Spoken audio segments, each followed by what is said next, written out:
महाराष्ट्र राज्यामध्ये माननीय मंत्री छगन भुजबळ साहेबांनी ओबीसी समाजाची आणि ओबीसी नेत्यांची आज बैठक बोलावल्याचं समजत आहे। मुळात छगन भुजबळ यांचा इतिहास राजकीय आणि सामाजिक समजून घेणं गरजेचं आहे। माननीय छगन भुजबळ शिवसेना या पक्षामध्ये कार्यरत होते। त्याच वेळेस भारतामध्ये ओबीसी समाजाला आरक्षण मिळावे या मागणीसाठी ओबीसींची चळवळ मोठ्या प्रमाणात चालू होती। याच दरम्यान 1 जानेवारी 1979 रोजी मोरारजी देसाई सरकारने मंडल आयोगाची स्थापना केली। म्हणजे ओबीसी समाजाची सामाजिक आणि शैक्षणिक काय परिस्थिती आहे हे तपासण्यासाठी मंडल आयोगाची स्थापना केली। नंतरच्या काळामध्ये माननीय माजी पंतप्रधान व्ही पी सिंग यांनी 10 ऑगस्ट 1990 रोजी मंडल आयोगाची अंमलबजावणी केली। परंतु याच दरम्यान माननीय मंत्री छगन भुजबळ साहेब कुठेही दिसले नाही। उलट शिवसेना ज्या पक्षात ते होते याच शिवसेनेने मंडल आयोगाला विरोध केला होता। शिवसेनेची ज्या पक्षाबरोबर मैत्री होती भारतीय जनता पार्टी बरोबर, याच भारतीय जनता पार्टीने मंडल आयोगाला विरोध करून भारतामध्ये कमंडल यात्रा काढली होती। तरी सुद्धा भुजबळ साहेबांनी शिवसेना पक्षाचा राजीनामा दिला नाही।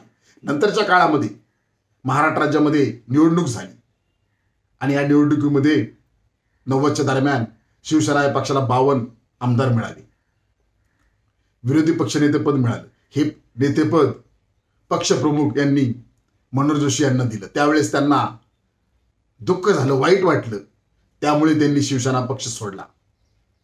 मंडल आयोगामुळे नाही, ओबीसी समाजामुळे नाही, हे कृपया आपण ध्यानात ठेवलं पाहिजे। आज जर विचार केला तर संविधान निर्माता महामानव डॉक्टर बाबासाहेब आंबेडकरांनी ओबीसी समाजाला आरक्षण मिळत नाही म्हणून मंत्रिपदाचा राजीनामा दिला होता। माननीय व्ही पी सिंग यांनी मंडल आयोगाची अंमलबजावणी केली होती, ओबीसी समाजाला आरक्षण दिले। त्यामुळे छगन भुजबळ साहेब ओबीसी समाज नेते नाहीत। डॉक्टर बाबासाहेब आंबेडकर आणि व्ही पी सिंगच ओबीसी समाजाचे नेते आहेत। डॉक्टर बाबासाहेब आंबेडकरांनी घटनेमध्ये सुद्धा 340 कलम पहिल्यांदा आणलं होतं ओबीसी समाजाला आरक्षण मिळण्यासाठी। तसेच छगन भुजबळ साहेबांनी जर विचार केला तर आज सरकारमध्ये आहेत, ज्या सरकारने भारतीय जनता पार्टीच्या पक्षाने मंडल आयोगाला विरोध केला होता त्याच सरकारमध्ये आहेत आज, ज्यांनी कमंडल यात्रा काढली होती, ओबीसी आरक्षणाला विरोध केला होता। आणि हे सरकार अजून सुद्धा ओबीसी विरोधी आहे। स्वतःला डीएनए म्हणतं ओबीसीचा, परंतु नाही। महाज्योतीच्या विद्यार्थ्यांना अजूनपर्यंत निधी मिळालेला नाही। का मिळत नाही? मग का भुजबळ साहेब मंत्रिपदाचा तुम्ही राजीनामा देत नाही? तुम्ही मध्यंतरी 1992ला समता परिषदेची स्थापना केली होती, परंतु त्याच्या अगोदर आदरणीय बाबा आढाव फार मोठ्या प्रमाणावर सत्यशोधक विचार पुढे नेण्याचं काम करत होते। यांची तुम्ही त्या काळात भेट सुद्धा घेतली नाही, हे चांगलं सगळ्यांना माहीत आहे।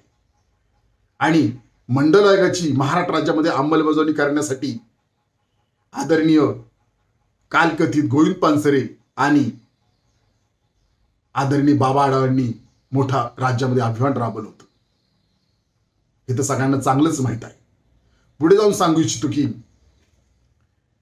दलित पॅंथरचा रिडलचा मोर्चा 1987 साली आला होता।